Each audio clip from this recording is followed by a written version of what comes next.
and welcome to Tuesday Questions. And actually, we're doing Tuesday Questions on a Wednesday because, well, I've been actually busy over the past week. We didn't have a video last week because I've had a lot of consultations I've had to do. Matter of fact, I had to meet with the bride last night, and I'm also getting ready for my first wedding of the year tomorrow. So, yeah, it's been kind of busy, but I did want to go ahead and do Tuesday Questions even though it's on Wednesday. And once again, if you have any questions about, DJ services in general or our services, and maybe you're looking to hire a DJ and need some questions, even if you don't live in the Pensacola area, feel free to drop me an email and I'll be glad to help you out and answer your questions if you'd like to do that. My email address is right there on the screen. Also, I want to mention that a lot of the questions that we deal with here on Tuesday Questions is dealing with weddings, but that's not all that we do. We actually do parties and school dances and other events. So if you have any questions about that, or maybe you're doing a fundraising event and have questions about that, feel free to drop me an email and I'll be sure to address those in a future video and also respond to you privately as well. So yeah, don't think that this is just strictly for weddings, even though probably about, I would say 75% of the questions that we get are regarding weddings, because that's what most of our business really entitles. So anyway, like I said, got the first wedding happening tomorrow, so I'm really excited about that. And I want to go ahead and get this video done so we can go ahead and answer some questions, and hopefully you'll get a better understanding about what we have to offer. And like I said, I'll be glad to answer any questions you have. Just shoot me an email and we'll be glad to do that, okay? And I don't know, we may even actually try to do this video live in the near future as well. Okay, so let's go ahead and get right into it. All right, Martha asked, do you set up a timeline for a wedding reception? Well, Martha, really what we do is we set up an order of events. We don't actually set up what we call, quote, a timeline for the reception, like saying we're going to do, the first dance this time, the father-bride dance this time, and dinners this time, and this time, and this, and having a time schedule that we follow. We usually don't do that because a couple of reasons for that. Number one, your reception's meant to be fun. And it's supposed to be relaxing, and if you're trying to stay on a time schedule, you're probably not going to be able to relax and have fun. And number two, you're not going to stay on time anyway, because even if you try to map all that out, you're not going to stay on time, so I just see it as totally irrelevant. But now what we do, instead of a timeline, is we do what we call an order of events. Now we'll type everything up on an organized planner with everything listed in order that we do, we just don't list times by it. You see what I'm saying? Instead, what I normally do is when we're at the reception, is that we usually just basically let it time itself out, you know what I'm saying? Because like I said, your reception is going to create its own timeline as we go along. And as a mobile DJ doing this almost 17 years, I'm pretty much trained to know when it's time to move on. Like for instance, when it looks like most people have finished eating dinner, I'll come up to my bride and groom and I'll say, okay, bride and groom, it looks like most people have finished eating.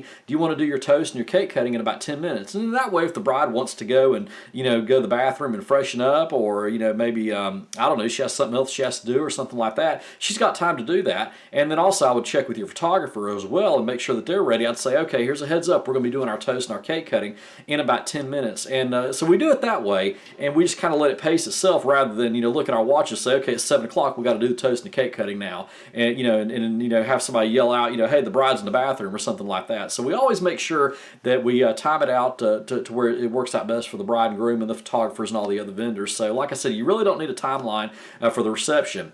Now, you may want to set up a timeline as far as like everything up to and including the ceremony, but once the reception begins, that's a party, and you want to make it organized, but you really don't want to be setting times up for that. But we'll talk more about that if you want to schedule a consultation, and I can give you some examples of that, okay?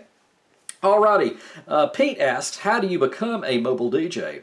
And that's a very good question, Pete. Now, what I can do is I'll tell you how I became a mobile DJ, and then I'll give you some advice on what I think you should do, because I don't really consider myself, really the... I guess I'm an exception to the rule, I guess, is what I'm trying to say there. But here's how I got started in on it, okay? As you probably know, I am on the radio here in Pensacola. I currently do the morning show for 1370 WCOA, and I was also on 102.7 WXBM for many years, doing the evenings and overnights, and I did a lot of fill-in work for them. And, a lot of people know me from the music stations. I also worked at stations in Panama City and also Lynchburg, Virginia, too. So, radio was more my thing, and that's what I'd been wanting to do ever since I was about 5 years old. And as a matter of fact, I remember telling my best friend when we were in kindergarten, telling him I wanted to be on the radio when I grew up. And he and I are still friends to this day. We still talk about that, so that's pretty amazing. I'm 44 years old now, and yeah, ever since I was 5 years old, I've always wanted to be on the radio, and that's where I went when I got out of college, got out of high school, went to college, and actually, learned how to be a radio broadcaster. But that's where it really worked out for me. Where it started out for me. Now, the way I got into the mobile DJ business was in 1998. I'll never forget, I was a groomsman at my sister's wedding. My older sister got married in Panama City. And we were sitting there at the reception watching what the DJ was doing, and I was sitting at the table with my mom, and she just looked at me and said, "You know what? I'm watching what that DJ does, and I think you'd be good at what he does. You know, you're already on the radio. You know, you got that personality about being around people and stuff. You know, that's something I think you ought to look into. Why don't you go talk to him?" So what I did is toward the end of the reception, or as soon as the reception ended, I went up and talked to him, got his number, and I explained to him, about me being on the radio, and I talked to him a little bit about what he did, and he said, "Well, here's my card, here's my phone number. Call me. So if you ever want to go out to an event with me or something like that, I can show you what I do. If you ever want to get started." Because well, I was in Pensacola, 100 miles away, so I really wasn't competition for him. So anyway, that was really neat getting to meet him that night. And really, I kind of just put that on the back burner for the next few years. I mean, I thought about it every once in a while, but then I started having a lot of my radio listeners call me up and say, "Hey, do you do weddings? Do you do parties and school dances?" And I said, "No, I just never really got into that." But then I started thinking, you know what? It would actually be pretty neat if I did. Because, I'm sitting in the studio in the radio station. I don't ever get to see my audience. It'd actually be kind of neat to be out with people. And so anyway, I decided to start my mobile DJ business, and it was actually 2003 when I actually started it, so it's a few years later. And when I first started out, I primarily did mostly just school dances and parties, because that's what I wanted to start out as. And then in 2004, I did my first wedding, and it really, ever since then, pretty much weddings is all I do now. That's probably 90% of what my business is, but I still do parties and school dances as well. But yeah, weddings do make up a lot of what I do now, and I've been doing it almost 17 years. And I go to mobile DJ conventions. The Mobile Beat Las Vegas convention is a good one. That's coming up in about a little over 3 weeks now, starting on March the 16th. So I'm getting ready to go there. That's going to be by, I think, 11th or 12th year going. I've been going since 2009. So yeah, I'm looking forward to going out there for that. So that's how I got started. I go in, and started going to the seminars and learning a lot of things. And they teach us how to, plan out a wedding reception. They teach us everything about being a mobile DJ. Now, for you, like I said, I'm an exception to the rule when it comes to that. Now, if you want to get started, this is what I would recommend. First of all, I'd recommend watching some videos and just kind of getting some ideas. And you can go to my other YouTube channel. I've got this YouTube channel that you're watching right now that is primarily for clients, but I've also got another DJ YouTube channel that is just for DJs. And, I've got a lot of advice, and you could check those out, where I've got a lot of suggestions on there as well. So I've got that link listed right there, so just copy that and go check out that other YouTube channel. But there are some other DJs I would like for you to check out as well. One of them, a good friend of mine named Brian S. Red. He lives in Wisconsin, Milwaukee, Wisconsin. He's got a ton of videos there and can help you out, and just has a lot of great advice on equipment and all kinds of things. Also, Jonathan Lewis out of the UK. We call him the DJ Tutor. His YouTube channel is Ellaskins, Ellaskins. He's got a lot of great videos as well. And I also got a friend named Jay Brannon who lives out in California. He's got this little thing he does called DJ Tips in Under a Minute, and he's got a lot of suggestions there as well. And then also Amaro Luna is another good one I would suggest checking out right here on YouTube. He's another DJ that's out in California. And I've personally worked with all these guys and gotten to know them and, in Las Vegas and other things, so I could highly recommend them. But that's what I would do. That's the first thing I would do, is start looking at videos like that. And then maybe call some DJs in your area and ask them if if you can go help them out, like maybe help set up or something like that, and just volunteer your services for that, just so you can kind of get, see what they do, maybe see if they got like an apprenticeship or something like that that they can, you can help carry equipment and stuff. And I'll be honest with you, I'm actually considering doing that myself, maybe hiring somebody to come and help me set up, and have somebody to maybe take over the parties and school dances of events I've done. I'm not really sure if that's what I'm going to do, but I'll tell you, if I was looking for somebody, that's what I would do. I would start them out, by just having them, help me load equipment and, come and watch, and you kind of shadow me a little bit, and like do other events like parties and school dances. But I never would start them out as doing weddings, because weddings are a whole different ball game, and they have to be perfect. I'd have to make sure that they were really well trained, and they would have to go through a extensive training program to become a wedding DJ. But again, if you want to talk to me more privately about that, just send me an email or give me a call, and I'll be glad to talk to you more about that. And but yeah, it's a great field. I love doing this, and that's why I've been doing it for almost 17 years. But yeah, check out those other guys as well, and you can check out those videos and learn more about it. Okay, let's see. Renee asks, "Do you travel?" And yeah, we do travel. Actually, I'll I'll pretty much travel anywhere you want me to. We charge traveling fees if we have to go over 50 miles outside of Pensacola. So really, that's anywhere between, say, Mobile and Destin. That's considered our local area. If we go any further than that, we normally charge traveling fees, and those will really depend on the distance and whether we're going to have an overnight stay at a hotel and things like that. But yeah, I've done weddings in North Carolina before. I've done them in Jacksonville, and we will travel, so that's not a problem at all. We'll be glad to help out with that. So give me a call and we'll talk about that. Okay. Okay, Kim asks, my fiance is in the military. What if he gets deported and we have to change the date of our wedding? How do you handle that? Can we change the date? And yeah, Kim, we definitely can. And it's not only just for military members. If you happen to have to change your date for any reason, and this goes for anybody too. If you've already booked me for your services, and let's say something comes up, that you need to change your date for some reason or something like that, what we can do is we can always just change your date, and we'll just change the date on the contract. It's just that simple. I mean, you don't have to worry about paying, any additional fees or anything like that. Like for example, if we're running a special right now, and you booked and gotten that special, but then you change your date, well, we're going to still give you the special that you were promised in the very beginning. Even if we raise our rates or whatever, I'm not really anticipating doing that, but I'm just saying if we did, you'd still get the rate that you were promised. So yeah, not a problem at all. We'll talk about that, and if we have to reschedule it, we'll definitely do that. Okay, let's see. Julie asks, can you explain to me what happens when I book a wedding consultation with you, and is it required? Well, it's not required, but I do highly recommend you scheduling a consultation with any wedding vendors that you look at hiring. And that's just because it's really good to get face to face with somebody and learn more about them. It's just like I met with a bride and her mother last night, a really nice bride. And I think she's probably going to go ahead and book. She's wanting to talk over the contract with her fiance and that kind of thing. But she told me, she said that really made her feel better by meeting with me and talking and things like that. So I think that's really important. So any wedding vendor you have, always try to schedule a consultation with them, and you can learn more about them at that. And if they don't schedule a consultation with you, or say that they don't schedule consultations, that's a red flag. I would probably move on at that point. But now here's what happens when I schedule a consultation with my brides and grooms, or potential brides and grooms. We usually meet at a coffee shop like Starbucks, or maybe a local coffee shop, something like that, somewhere we can just kind of relax and take our time talking and stuff. And usually what I do, the first thing I ask them is, how did they meet? And I want to know the story about how he proposed. And that's always pretty neat to talk about, and I love to hear those stories. And I've heard a lot of them too, and so some of those stories are pretty amazing to hear about when I hear those engagement stories and how they met, how long they've been together, because I want to really try to get to know my couples that I work with. That's really important. And at that point, we'll talk about just an outline of a wedding reception, because a lot of times I have a lot of brides and grooms like the one I met with last night. She said she had no idea where to begin on even planning a wedding reception. And so I kind of give them some direction. We talk about, just a sample outline. We just go over some events that happen at the wedding reception and how we normally do things. And, just kind of give them some direction on where to start. That's what we'll do with you. We'll just talk about that. And then we'll also show you the forms that you'd be filling out, which can be filled out online. That's what we'll use to put your organized planner together, and then I'll show you some samples of some organized planners, and we just kind of talk about that a little bit, and then I answer any questions that you have, and then we go over our packages, and we can talk about our contract a little bit. So that's really about what it is.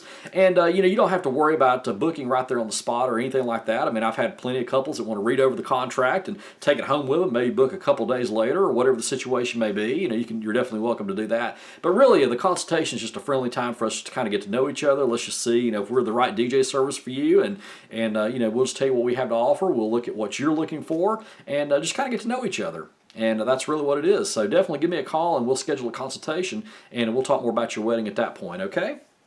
Alrighty, now Rocky asked a school dance question, actually. He asked, for school dances, are the students allowed to make requests? And yeah, Rocky, they are allowed to make requests. In fact, I highly encourage it. I treat my school dance clients just like I would my wedding clients, as far as being there for them. I want to make sure that any students that we do a prom for or something like that they have input, because it is their prom.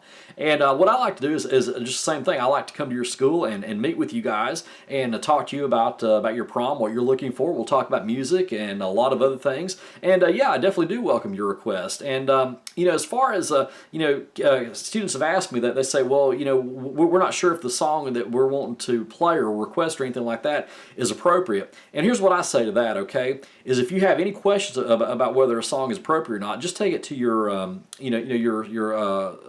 person in charge, like your school sponsor, principal, I mean, whoever. And if they listen to it and say it's okay, then I'll go ahead and play it, if you have any questions about that. So as long as they say it's all right, it's okay with me. And that's usually how that goes. But yeah, we do, we do ask if students do make requests. I'll even have a clipboard there at the event so that you guys can write down your request. And yeah, we have a great time with that. So yeah, I want to get as much input from the students as possible whenever we do a school dance, because it is your dance after all. Okay, so yeah, very excellent question there. Very good question. Give me a call and we'll definitely come to your school and talk to you more about that, okay? Alrighty, Tabitha asks, have you ever done any last-minute weddings where a bride called you up because the DJ she hired bailed on her, got sick, or something happened? Yeah, I have actually, and I've heard those stories more times than I can imagine. There's been a lot of times when I've had brides call me up at the last minute and I'm already booked and I can't help them, because their DJ bailed on them. But there's one particular instance I wanted to tell you about. And this happened probably about 10 years ago, I guess. I was sitting at home on a Friday night. It was actually a weekend that I didn't have anything going on. And I was sitting there watching TV. I was looking forward to just having a nice, relaxing weekend. I'd had weddings all the way up, for like the last, I don't know, several weeks. But it was my first weekend off. And I had a girl call me up around 5 o'clock in the evening. And she was in a panic. And she said, "Are you available tomorrow night?" And I said, "Yeah, I'm available tomorrow night. What's going on?" And she said, "Well, she said, I'm getting married tomorrow. I got my wedding set up." And she said, "I booked a DJ about 7 or 8 months ago, and I paid him my deposit, but I haven't heard back from him at all. And I don't know if he's going to show up or not, but I need a DJ. And if you're available, I'll pay whatever it takes. However much it is. I don't care. I just got to make sure I've got a DJ." And I said, "Wow." I said, "You mean your DJ didn't schedule a consultation with you? He hasn't been in touch with you or anything?" And she said, "No, when he booked, he told me he didn't schedule consultations." Well, see, that's the first red flag right there. That obviously, tells me that whoever she was hiring wasn't very professional. And second of all, I started thinking about this for a second. I'm one that, I'm in constant contact with my brides, and when it comes to like about a month out before their wedding, if I haven't heard back from them, I start calling them, and saying, "Hey, okay, I need to get your information because I got to put your planner together and everything, because these things take planning. I've got to type up the planner. I've got to make sure I've got their first dance songs. I've got to make sure that I've got a lot of stuff done before wedding day. And to think that this guy just took their money and hadn't even talked to them, he didn't know what their first dance was. He didn't know what the order of events were or anything like that. That really, should have been some red flags right there." And, that's what I was thinking the whole time I was talking to this bride. But anyway, she asked me if I could go ahead and meet her immediately. And I said, "Sure, I'll be glad to do that." And so anyway, I went ahead and started getting dressed. I think we were going to go meet at Starbucks. And then just as soon as I was getting ready to walk out the door, my phone rang again. And she said, "Oh, well, thank you so much for, agreeing to meet with me. But I just heard from my DJ, and he said he's going to be at my wedding tomorrow. So I don't need to meet with you now." I said, "Okay," and I hung up. But I started thinking about that. I thought, wow, I just don't know how her wedding turned out, but I just can't imagine it really turned out well because, like I said, the DJ, she hadn't even talked to the DJ, and he has no idea what her first dance is or, have anything planned or anything like that. I mean, these things do take some time to get everything planned out. So anyway, I never heard what happened with that, but that was a story that's always stuck with me. And there's also been times when I filled in for other DJs too. They've called me up. I had a local DJ one time. His mom passed away, and he had a wedding that weekend, and so I took over the wedding for him and did that. So we help each other out when things come up like that. So yeah, we have helped out, and I have helped other DJs in a bind whenever it comes. Whenever they've had situations like that. And I've had brides, like I said, book me right at the last minute too because their DJ bailed or something like that. I also had another bride one time who had called me up. We'd had a consultation about 7 or 8 months out before her wedding, and she had decided she wanted to hire me, but then she told me that her father had hired a family friend to do her wedding. And I want to say this was like in January or February was when we had our consultation. And then, she told me that they weren't going to use my services because the father had said he'd already hired somebody. And I think her wedding was like in November. Well, about 2 weeks before her wedding, her mom called me up and asked me if I was still available on her date. And I said, "Yeah." And she said, "Well, we just found out that DJ that my husband had hired, the friend, he actually was already booked on her wedding day and forgot all about it. So we need a DJ." And she said, "You were our first choice anyway." I thought, okay, wow. And the thing is, I thought, well, he didn't sound like he's very professional either because, if he booked that wedding like, January or February and the wedding wasn't until November, he should have known that he was booked. He could look at his calendar way before, 2 weeks before the wedding. So, I've had instances like that happen. And yeah, those things happen all the time. That's why we always talk about make sure any wedding vendors that you hire are always professional. So yeah, that's something very important for that.